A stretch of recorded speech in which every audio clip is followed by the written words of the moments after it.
quiero llevarles a un mensaje hoy no tan fácil, porque mientras estaba estudiando desde muy temprano en la mañana, fue un versículo que capturó mi corazón, y estoy hablando de Deuteronomio capítulo 12, versículo 29, hasta el capítulo 13, versículo 5. Y hay un refuerzo de esto en Deuteronomio capítulo 18. Ambas citas están diciendo lo mismo, están enfocándose en un principio. Y yo quiero hablarles sobre los asesinos de nuestra pasión por Cristo. Los asesinos de nuestra pasión por Cristo Jesús. Todos estamos como siendo, ¿cómo se llama ese oficio entre el ejército de estar por horas un soldado, ¿verdad?, en un fusil que tiene larga distancia, amenazando, obviamente, con francotirador, ¿verdad? Tenemos francotiradores que están vigilando espiritualmente cómo asesinar nuestra vida espiritual. No podemos ignorarle, no debemos ignorarle. Estamos asediados continuamente. Entonces, yo quiero hablarle de estos dos asesinos que he nombrado: paganismo y mundanalidad. Paganismo y mundanalidad. Hay asesinos internos, hay asesinos externos. Hay enemigos que están internamente, que de alguna manera propician la caída de nuestra pasión por Cristo. Y hay asesinos externos. Ya vamos a considerar esto. Pero quiero que lean conmigo Deuteronomio capítulo 12, versículo 29. Si lo tienen, por favor, digan amén. Cuando Jehová tu Dios haya destruido delante de ti las naciones a donde tú vas para poseerlas, y las heredes y habites en su tierra, guárdate que no tropiece yendo en pos de ellas. Después que sean destruidas delante de ti, no preguntes acerca de sus dioses, diciendo: de la manera que servían aquellas naciones a sus dioses, yo también les serviré.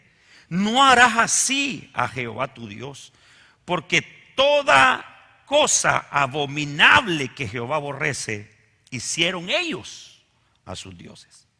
Pues aún a sus hijos y a sus hijas quemaban en el fuego a sus dioses.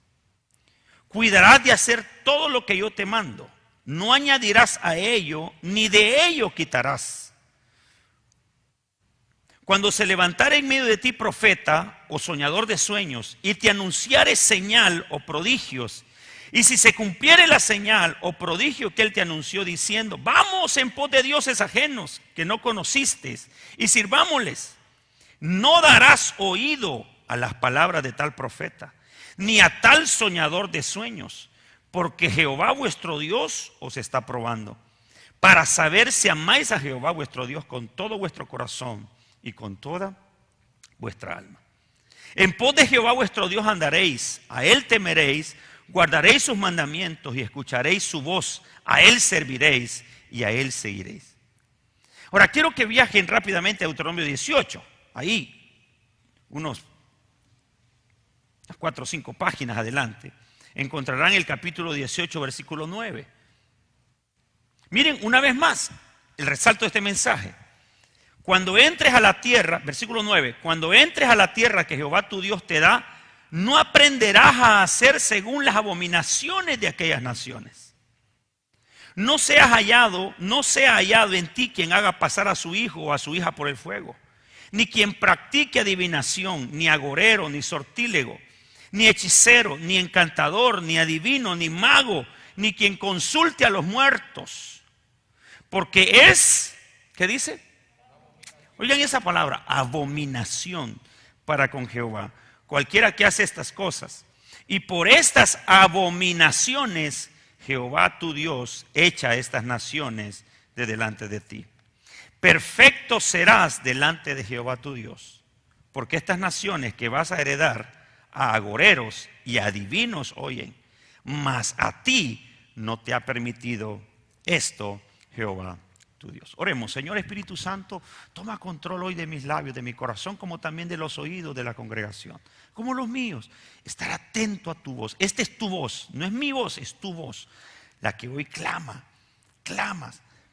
porque podamos nosotros apasionarnos, separarnos y apasionarnos por el amor que nos tienes, por el cuidado que nos tienes. Seamos nosotros también, Señor, condescendientes a ese amor, en el nombre de Jesús. Amén y amén. Bueno, quiero definir primero estas dos palabras bíblicamente, ¿verdad? Mundanalidad, según 1 Juan 2:16 dice, porque todo lo que hay en el mundo, los deseos de la carne, los deseos de los ojos y la vanagloria de la vida. A esto le llaman mundanalidad. A ver si lo podemos aprender. Mundanalidad es los deseos de la carne, los deseos de los ojos y la vanagloria de la vida. A ver, lo repetimos. Los deseos de la carne, los deseos de los ojos y la vanagloria de la vida. Bueno, esto es prácticamente lo que la Biblia le llama la filosofía mundana. Es todo aquello que es apetitoso a lo sensual, al placer humano, a la carne, todo lo que es pretencioso, codiciable, atractivo, que nos atrae, es imán para nosotros en la carne. También dice que son los deseos de los ojos, todo aquello que entra por la vista y es capturado, ¿verdad?, en nuestro cerebro por algo bonito, algo bonita, algo que es deseable para nosotros y que puede no ser pecado en el sentido de que ello en sí, como tener un nuevo celular, ¿no? O sea, el celular no es pecado en sí, el objeto en sí, un televisor, qué sé yo, sino aquello que conduce, aquello que hace que eso cautive, me esclavice, me encierre, me aparte, me separe de Dios. Y también dice la vanagloria de la vida, todo aquello que sube, que me hace subir por encima de Dios, todo aquello que me hace creer que yo soy la mamá de Tarzán, como dicen en mi pueblo, ¿verdad?, que soy suficiente, que no necesito nada. Entonces a esto se le conoce como mundanalidad. Y paganismo, bueno, podemos también referirnos cuando hablamos de paganismo a todo aquello que ha sustituido de forma religiosa o de alguna manera donde lo humano sube a lo divino, o lo terrenal o lo animal sube a lo divino, como lo que sucede o lo sucedía, creo que hoy en día también, por ejemplo en la India, un buey es considerado un dios. O sea, lo animal es subido a un nivel divino, lo humano, lo terrenal, el árbol, el sol, todo lo humano. Entonces a eso también se le conoce como idolatría o paganismo. Es la combinación, ¿no? Es la combinación de la devoción y adoración que debe ser entregada a Dios y es entregada a un hombre, un humano o una materia. A eso es conocido como pagano. Entonces, estas dos cosas se convierten desde siempre, hermano. Desde siempre se han convertido en lo que ha asesinado la pasión por Dios, el caminar para Dios, el andar en Dios. Usted registra desde Génesis, desde que apareció el hombre, la captura que hizo Satanás de la mente de Eva es que serás igual a Dios. Hubo un despertar de un pecado, de orgullo. Y de ahí estuvo la caída del hombre. Por eso dice que antes de la caída del hombre, ¿qué está? Primero, la soberbia, el orgullo. Entonces de ahí para allá ustedes recuerdan que se separó los hijos de Dios, que eran los descendientes de Set, y los hijos de los hombres, que eran los descendientes de Caín. De Caín para allá hasta Noé había, dice, una búsqueda del mal. Era tanto el deseo del hombre por lo malo que dice que subió la maldad hasta Dios y Dios decidió entonces mandar el diluvio. De Noé para acá empezó otra vez, de nuevo, otra vez el despertar de lo humano, de lo malo en el corazón. Bueno, de los semitas el Señor separó a Abraham y de ahí construyó una nueva nación. ¿Y que les dijo? Ustedes van a ver todo lo que hay en la humanidad. ¿Recuerdan ustedes cuando el hombre mismo, dice la Biblia, que construyó una cúspide grande, una torre, la torre de Babel? Y eso hizo que el Señor los separara al confundirlos por sus lenguas. Pero cuando ellos estaban haciendo esa cúspide, ¿verdad?, estaban pensando llegar a Dios, querer alcanzar esa magnitud, esa grandeza. Entonces vemos que siempre hemos luchado, hermano. Es una lucha constante que el hombre tiene entre diferenciar entre lo mundano, lo pagano y lo divino. Es una lucha constante.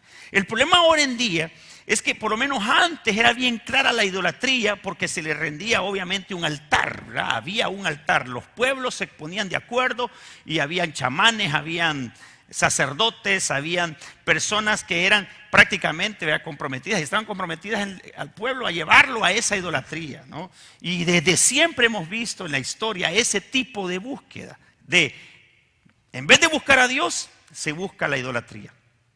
Y el diablo ha ido engañando más y más. Hoy en día nosotros pensamos que ya no adoramos una figura humana, terrestre, material, animal, ¿verdad?, o inmaterial, pero pensamos que ya estamos lejos de eso. Pero aún hoy en día vemos cómo vamos aprendiendo a actuar en lo mundano y en lo pagano. Quiero que vean, por favor, de dónde proviene esto, ¿no? Porque cuando dice la palabra que el Señor separó a Israel y le dijo, ¿verdad?, ustedes deben cuidar que las naciones que van a sacar hoy de la heredad que tengo para ustedes fueron aborrecidas porque hicieron cosas abominables. La palabra abominable aquí, perdonen la forma como lo voy a decir, pero viene de la raíz del vómito. O sea, esa palabra viene de la misma raíz que viene vómito. O sea, abominable es que lo he sacado desde lo más dentro de mí, me es aborrecible. ¿Y cuál era la situación por la cual el Señor había llegado a decir estos pueblos me son abominables? Vean por favor el versículo 31 dice, porque estos queman a sus hijos. Oigan esto, queman a sus hijos ofreciéndoselo a sus dioses. El dios al que hacían esto se llamaba Moloch, que era una figura inmensa sentada con los brazos así extendidos y había fuego debajo de ella, de la imagen, que llegaba hasta sus brazos y los ponía rojos, y ahí dejaban caer a sus bebés y a sus hijas recién nacidas, y era la ofrenda. Lo que estamos haciendo con el aborto, ¿no? Matando niños, o sea, definiendo la identidad humana, simplemente buscando maneras de cómo apartarnos y hablando de la humanidad completa, ¿verdad?, apartarse del cuidado que debe de tener el hombre sobre la creación divina. Entonces veo que continuamente en la Biblia se resalta cómo el corazón del hombre está inclinado a ir por aquello que Dios aborrece. Todos los que estamos aquí no podemos decir a mí no me pasa, porque a todos nos pasa. Que hay una inclinación interna por ser atraído por lo que Dios aborrece, por lo que le es abominable. Nosotros ya no podemos decir, no, yo mis hijos no los llevo a Moloch. Pero a mis hijos entendí yo que podía estar entregándolos, por ejemplo, a la tecnología. Y en la tecnología es por no tener cuidado de ello, porque los llenamos de tecnología, pero por no tener cuidado de ello, ellos estarán luego adorando la pornografía. Por no vigilar lo que miran. O por no vigilar lo que ellos observan y lo que están alimentando, se podrían luego estar adorando, por ejemplo, la música rock. O la música del momento, donde hay un montón de filosofías y herejías y cantidad de enseñanzas ocultas que son contrarias a la verdad de Dios. Entonces podríamos decir, yo ya no adoro a Moloch, pero he descuidado instruir a mis hijos en la palabra.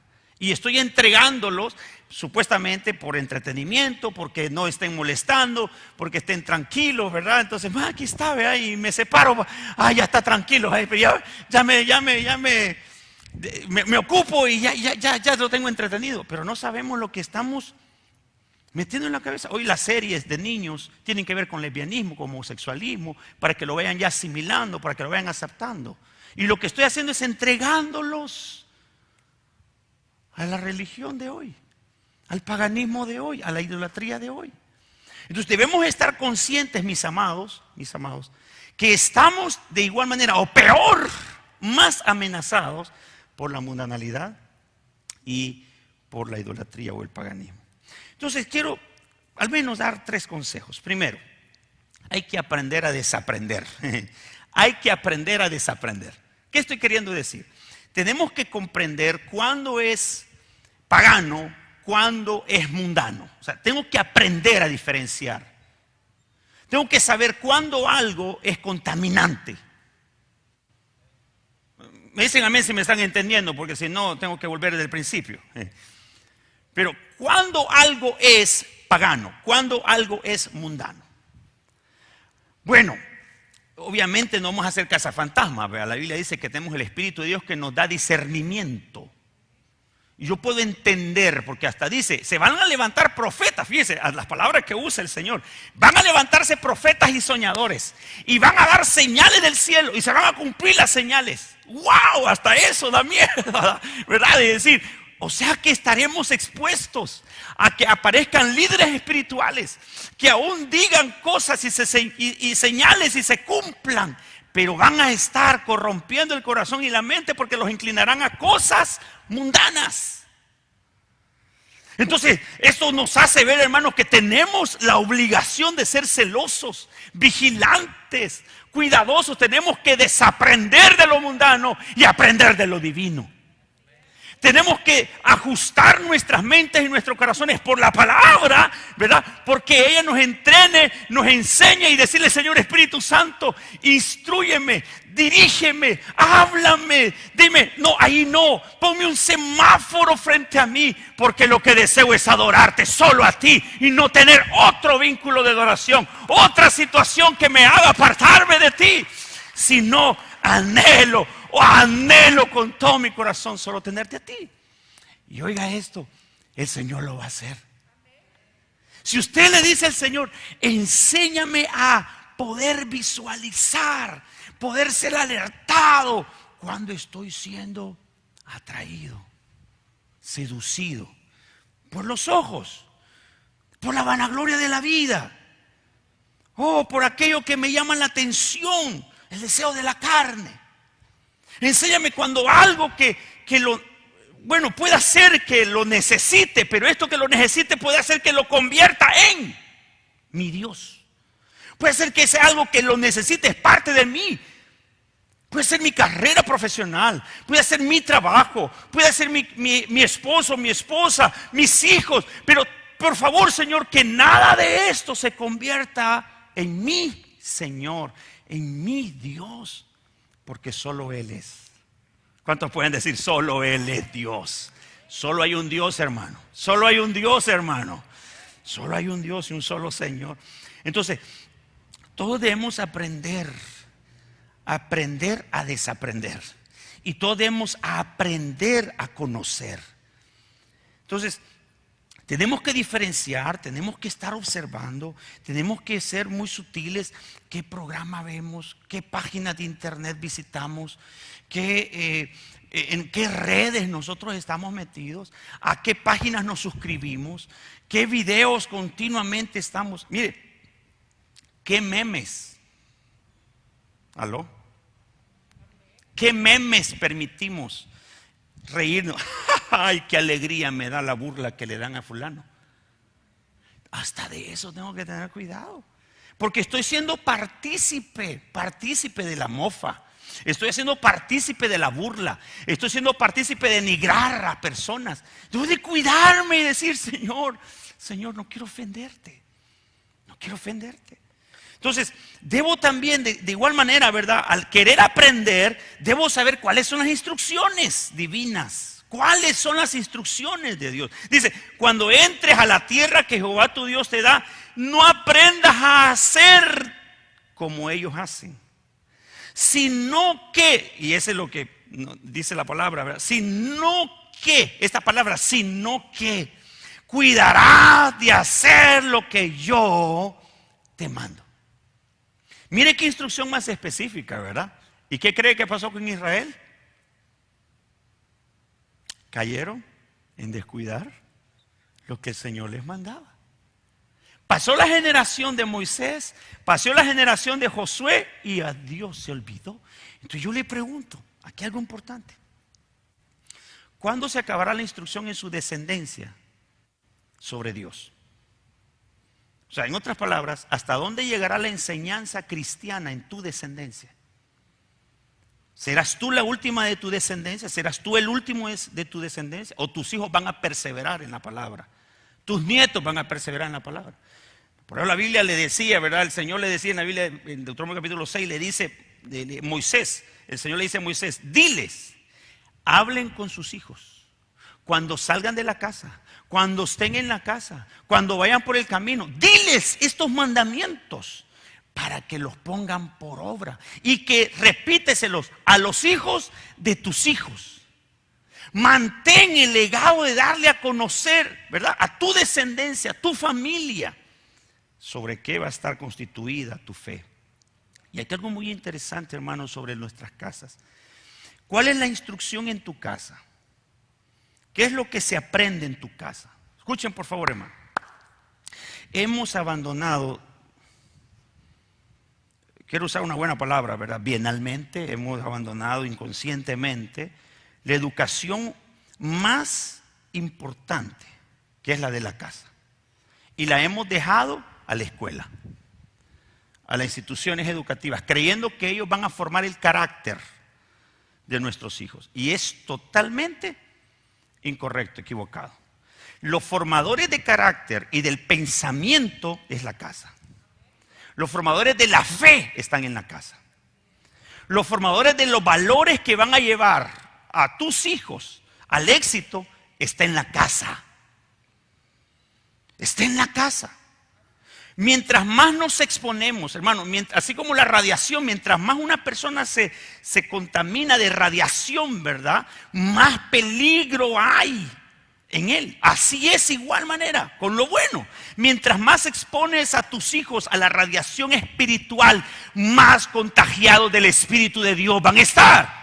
Pero mientras más separados estamos del Espíritu de Dios y más están expuestos a los programas, expuestos a la música, expuestos al momento, a los movimientos de las modas y están igualmente, ¿verdad? Igualmente detrás de esas modas, detrás de todas las corrientes y vistiéndolos, comprándoles, llevándolos. Yo me pregunto, ¿cuánto invertimos en su fe? ¿Cuánto invertimos en la palabra para nuestros hijos? ¿Cuánto invertimos? Invertimos en los valores que sostendrán su vida para la eternidad. Y no estoy juzgando, hermano, no estoy criticando, por favor, no. De acuerdo a sus capacidades, dele a sus hijos, pero dele más amor, dele más de su persona. De acuerdo a sus capacidades, usted puede vestirlos, llevarlos, hacerles viajes, comprar esto y lo otro. Pero tenga cuidado, porque de todo lo que los rodee, de todo lo que haga para ellos, les está instruyendo. Les está diciendo qué es lo más importante, qué es lo más valioso. Y por eso cuando dice, debes cuidar. Vamos a ir más adelante a este tema. Pero debo poner las instrucciones de Dios como un camino al cual no me debo separar. No me debo separar. Hace unos años en un campamento que hicimos en una montaña, no sé, nos ocurrió una noche hacer una dinámica con los jóvenes. Y es que fuimos montaña arriba, recuerden que en la montaña no hay energía eléctrica, fuimos montaña arriba y generamos un camino para llegar hasta el lugar de campamento. Más o menos eran como unos 3 kilómetros. Cada joven solo podía llevar una vela encendida y tenía que cuidar que no se le apagara porque era la única salvación, ir con la vela hasta el campamento por 3 kilómetros. Entonces tenían que cuidar que la vela no se les apagara porque era lo único que les iba a ayudar a guiarse en el camino. Y la enseñanza para ellos era exactamente así se vive la vida. La vida va a estar rodeada de oscuridad, de tinieblas, de pecado. Pero hay que cuidar lo que nos hará separarnos y no caer en tropiezo. El problema era que habían jóvenes que se les apagaban la vela por el viento, por el nerviosismo, porque era oscuro, estaba de noche. Y como era la montaña, el ruido del aullido de aquel perro, la soledad, habían unos chicos que iban así temblando de miedo. Entonces habíamos un grupo suficiente de staff que cada 200 metros estábamos escondidos y los salíamos a asustar. Entonces teníamos fósforos, teníamos todo para poder encender, pero eran enseñanzas. Cada uno que asustaba era una enseñanza que le daba. Yo soy el pecado y voy a encargarme de destruir tu vida. No. Y entonces la reacción era importante, ¿verdad? Porque cada uno estaba disfrazado de acuerdo a lo que le habíamos pedido que personificara de la vida. A mí me impresionó, hermano, la reacción de testimonios después de esa dinámica. Había un joven que dijo: nunca me había puesto a pensar en el peligro en el que estaba, y sacó de su cartera puchos de marihuana. Me ha hecho pensar tanto que no estaba poniendo atención, y entregó los puchos de marihuana ahí. Estábamos en una fogata y los quemó, los tiró. Entonces, qué interesante es ver cómo una persona, ¿verdad?, puede estar consciente después de ser expuesto, ¿verdad?, a una pequeña dinámica, en lo fácil que es pensar que estoy bien, pensar que todo está bueno, está light. Mas no sabemos que estamos rodeados de peligro. Lo segundo que quiero hacer notar, hermano, como consejo, es que es fácil. Escuchen esto: es fácil tropezar. Quiero que analice esta palabra, tropezar. ¿Cuándo es que uno tropieza? Cuando uno cree que está consciente de que el camino no tiene obstáculos. Va dando pasos seguros aparentemente, pero ha descuidado, está desconcentrado. No va con su mirada o su atención puesta en lo que está en el camino, sino que está caminando por una memoria, ¿verdad?, mecánica, pero no se está fijando que hay algo que está delante. Por ejemplo, uno memoriza muchas cosas en el camino. A mí me toca viajar bastante de noche a veces, y he memorizado dónde están los baches, pero los nuevos baches no los he memorizado porque no sabía que están. Y es fácil caer en un bache. Y hay llantas que han sido explotadas por baches que no sabía que estaban ahí. Pues de igual manera nos pasa en la vida espiritual. A veces mecánicamente vamos caminando en lo espiritual, mecánicamente caemos en un momento de automático, ¿no? Caemos en un momento en que parece que todo está bien y vamos en automático. No le ponemos importancia a lo que tiene importancia y solo vamos en automático. Dejamos de congregarnos, posiblemente nos llenamos de trabajo, nos llenamos de un montón de compromisos y bajamos lo que tiene que ser prioridad a un estado de secundario, y lo que es secundario lo ponemos en estado de prioridad. Vemos que la familia está bien, entonces ya no le presto atención porque ya están cómodos, tienen cada quien su carro, tienen dinero, tienen tarjeta de crédito y todo está cheque, y le dejo de prestar atención. Y de repente, un tropiezo. Entonces, cuando veo, hermano, lo que la palabra de Dios me dice de vas a tener tropiezo. Versículo 30. Guárdate que no tropieces. Guárdate que no tropieces. La forma en la que hoy en día, hermano, el mundo está siendo constituida, están las autoridades, algunos le llaman el nuevo orden. Hay tantas hoy teorías sobre esto, pero una sola fuente sabemos que es lo satánico, lo que está creando todo esto, y es hacer que la gente piense que ya no necesita de Dios y que puede vivir y puede tener éxito sin Dios. Y más y más se está profundizando este pensamiento. Yo solo me puedo salvar. No necesito nada. Ya no hay interés en eternidad. Ya no se preocupa uno si hay infierno o si hay cielo, qué hay después de. La gente piensa solo en la muerte cuando va a un funeral. No está pensando qué pasará conmigo el día que muera. No estamos pensando si la manera como me divierto, la manera como estoy acostumbrado a entretenerme, esto está cambiando mi fe, está cambiando mi forma de servir, de vivir para Dios. O sea, estamos en automático. Y la Biblia dice, y la enseñanza que estamos teniendo ahorita sobre Israel, dice que Israel encontró tropiezo a pesar de que Dios le dijo que eso era abominación. Lo aborrecía el Señor. Hermano, yo me pongo a pensar, si Israel se le dijo, mira lo que le ha pasado a estas naciones.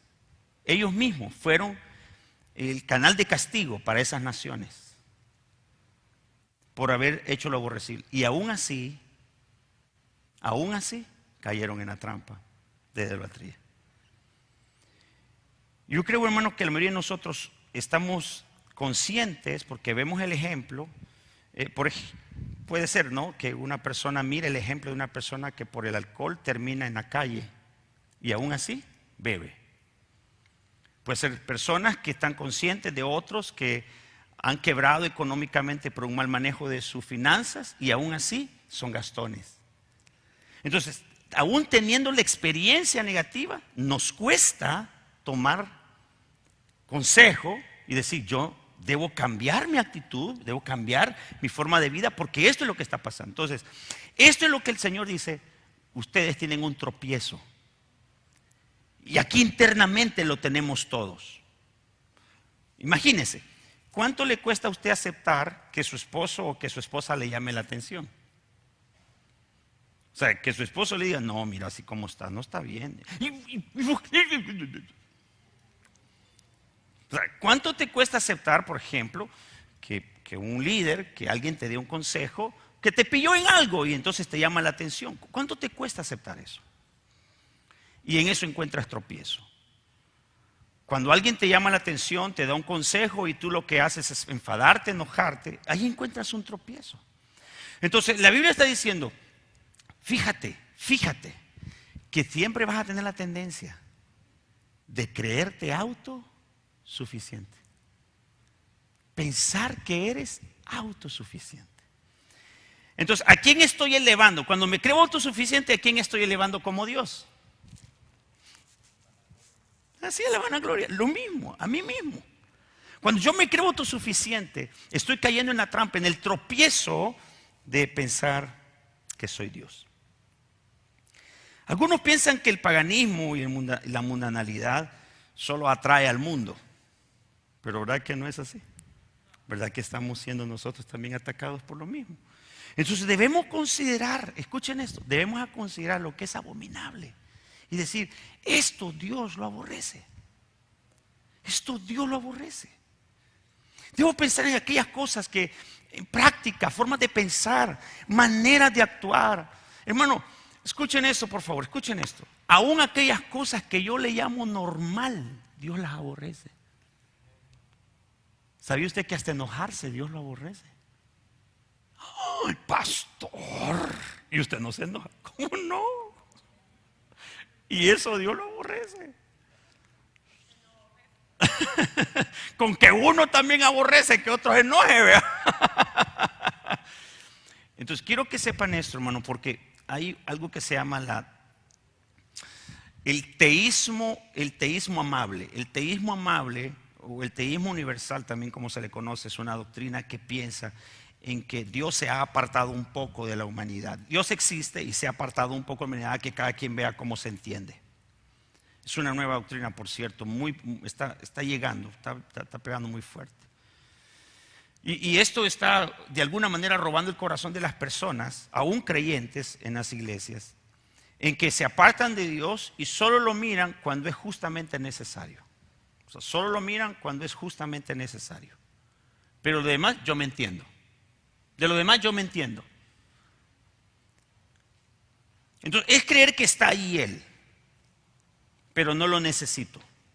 Es creer que yo me puedo con mis propios esfuerzos. Por eso la idolatría, hermano, tiene una gran insistencia en tienes que cumplir este montón de ritos. En la idolatría existe esto, ¿no? En las religiones existe esto. Una secta tiene esto. Un montón de ritos, obras para ser salvo. Un cumplimiento fiel de los ritos. Y si no, mueres. Y esto, hermano, vean ustedes cuando el versículo 32, para ir terminando, el Señor le empieza a decir, tienes que definir tu pasión en la vida. El Señor termina dando un consejo a Israel y le dice, vas a tener que definir cuál es tu pasión, si obedecer mis mandamientos o quitarle. Es hacer oído olvidadizo a mis palabras e ir detrás de las voces extrañas. Es más, puede ser que estas voces extrañas parezcan buenas, pero Dios estará probándote para saber si lo amáis, para saber si lo conoces, para ver a dónde está vuestro corazón, para dónde has anclado, en qué has anclado tu alma. Y del versículo 4 del capítulo 18 de Deuteronomio dice: en pos de Jehová vuestro Dios andaréis, a Él temeréis, guardaréis sus mandamientos y escucharéis su voz, a Él serviréis y a Él seguiréis. Y el tiro de gracia en el versículo 13: perfecto serás delante de Jehová tu Dios. Dígame si esto no es pasión. Apasionarte por las cosas divinas, apasionarte por tu palabra, apasionarte por hacer las cosas que están dirigidas hacia Dios. Muchas personas hoy en día piensan que solo el momento para Dios es cuando venimos a la iglesia, martes de 7 a 8 y media. Ahí estamos en lo divino. Lo demás, aleluya. Graben eso, quiten eso, por favor. Me van a quitar la licencia por el bailecito. Pensamos, ¿no?, que lo divino solo está en ese horario en que llego a la iglesia. De ahí para allá, tengo derechos. Tengo derecho para vivir. Tengo derecho para hacer mi vida. Un día de estos hablaba con una hermana por el hecho de que estamos con un poquito de recelo, ¿verdad? Con el tema de las personas que deben quedarse en la casa y seguimos manejando, ¿no?, la misma política que nos ha puesto SINAGER, que las personas que tienen una enfermedad de base preferiblemente se puedan quedar en casa. Pero obviamente uno no le puede quitar a las personas el deseo de estar en la casa del Señor. Pero yo hablaba con esta persona y le decía que ella debe de quedarse en casa, pero debe de poner el programa de la televisión o debe de poner la transmisión. Ay, no, es que no es lo mismo. No es lo mismo. ¿Cómo? ¿Pero cómo que no es lo mismo? Ay, no, es que no es lo mismo. Pues sí, pero explíqueme qué no es lo mismo. Usted se sienta, pone ya sea su teléfono o lo conecta al televisor, si alguien se lo puede hacer, y usted adora. Es porque ¿a quién está adorando? Al Dios que está presente en todo lugar. Usted canta. Usted se sienta, agarra la Biblia y hace como que si es parte de. Porque ¿a dónde está el asunto? Es aquí adentro. En mi decisión de que yo estoy completamente en el camino del Señor.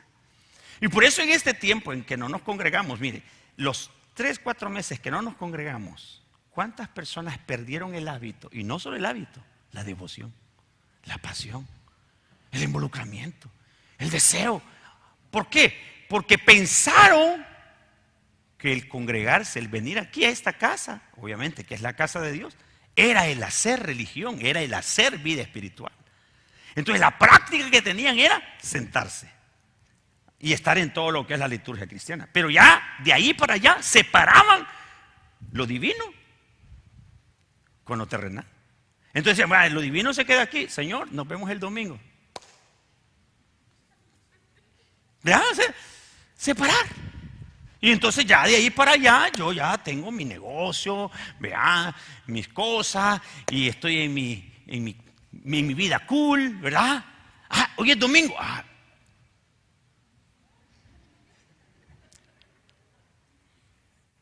¿Me están entendiendo, hermano? O sea, separo lo divino aparentemente y lo terrenal, cuando realmente yo debo de llevar lo divino a todo lugar.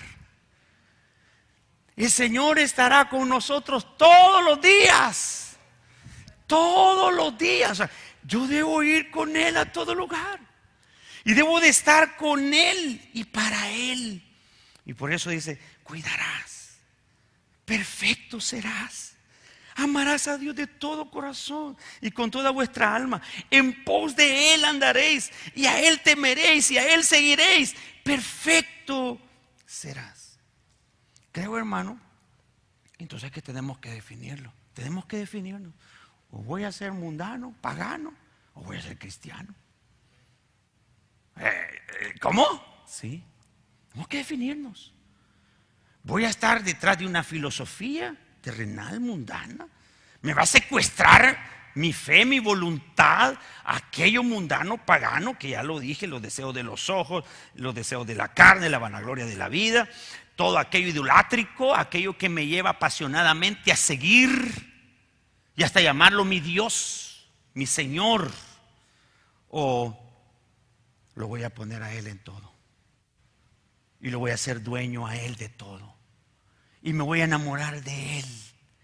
Y para Él voy a hacer todo lo que hago aquí en la tierra. Y me voy a hacer lo mejor, el mejor esposo, la mejor esposa, el mejor ciudadano, porque lo estoy haciendo para Él. El mejor empresario, el mejor profesional, el mejor trabajador. ¿Por qué? Porque lo estoy haciendo para Él, no para mí. Entonces destino, ¿verdad? Todo lo encierro en esto. Vivo para Él y Él es mi dueño. Vivo para Él y Él es mi dueño. ¿Cuántos pueden decirlo? Vivo para Él y Él es mi dueño. ¿Por qué le cuesta decirlo? ¿Cuántos pueden decirlo ahorita? Vivo para Él y Él es mi dueño. ¿Sabe? Esta verdad está encerrada en todo el Antiguo Testamento para Israel. Deben vivir para mí. Deben vivir para mí. Y aquí hay un llamado que quiero hacerle. Cuando he decidido, tomado la decisión de vivir para Él y digo, tú eres mi dueño, hay algo que empieza a pasar. Y es que hay una santidad que me atrae. Hay una santidad, obviamente, que a mí me llama la atención. A veces puede ser, ¿no? Cuando se habla del pecado, que me siento así como, no, eso no. Cuando el Señor me llama y ¿verdad? Me habla, me confronta, me señala. Y con amor me dice, pero tú tienes que cambiar, pero tú tienes que entregar eso. Esa santidad de Dios abrasiva es la que debo llamarle el amor manifiesto de Cristo Jesús para mí. Muchos piensan, hermano, que consagrarse para Dios es convertirse en un fanático, porque es lo que se dice en el mundo. Piensan que convertirse para Dios y comprometerse para Él es hacerse fanático. Pues si para ellos es fanático, somos fanáticos. Si para ellos le llaman fanático venir a la iglesia, servirle al Señor, todo el tiempo estar hablando de Él, tener la palabra en nuestros labios, si para ellos es fanático, está bien, pues seamos fanáticos. Lo que yo sé es que Él es mi dueño. Lo que yo entiendo es que Él me compró. Yo no me pertenezco. Soy para Él. Soy de Él. Mi forma de hablar, mi forma de comportarme, lo revela. La forma de pensar va mutando, va cambiando, va transformándose a decir, como Él es mi dueño, mis pensamientos van siendo transformados a pensar en mi Señor, en mi amo, en lo que Él es.